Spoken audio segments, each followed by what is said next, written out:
Hey guys, আসসালামু আলাইকুম। আপনারা সবাই কেমন আছেন? কাল রাতে হঠাৎ করে প্ল্যান হইল যে সকালে খেজুরের রস খেতে যাব। তো কথা মতো কাজ। আমার বন্ধু সাহেব সকাল 6টার সময় চলে আসলো আমাকে নিতে। তারপর আমার ছোট ভাই শাকিলকে নিলাম। তারপর বের হয়ে পড়লাম খেজুরের রস খাবার উদ্দেশ্যে।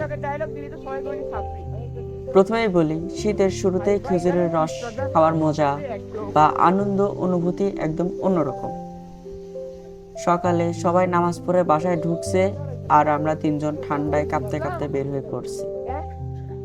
যেতে যেতে মনে হইল সেই ছোটকালে যখন আব্বুর হাত ধরে রাস্তায় বের হতাম আর খেজুরের রস বিক্রি করার জন্য এক দাদু 2টা মাটির হাড়ির মধ্যে রস নিয়ে বের হতো।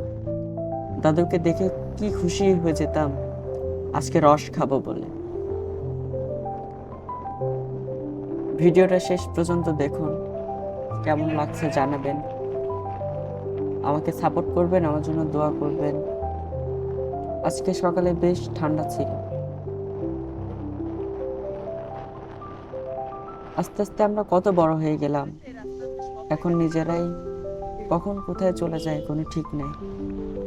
সেই ছোট্টবেলা এখন মনে পড়ে।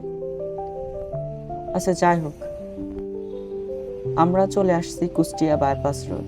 আর একটু সামনে গেলেই ডান পাশে একটা সরু মাটির রাস্তা। ভিডিওটা শেষ পর্যন্ত দেখুন, আপনারা জায়গাটা চিনে যাবেন। অবশ্যই কুষ্টিয়ার বাসিন্দা হইলে শীতকালে তো আসবেনই, আসবেন, অবশ্যই আসবেন। এখানকার রস অনেক মিষ্টি, সবসময় পাওয়া যায়।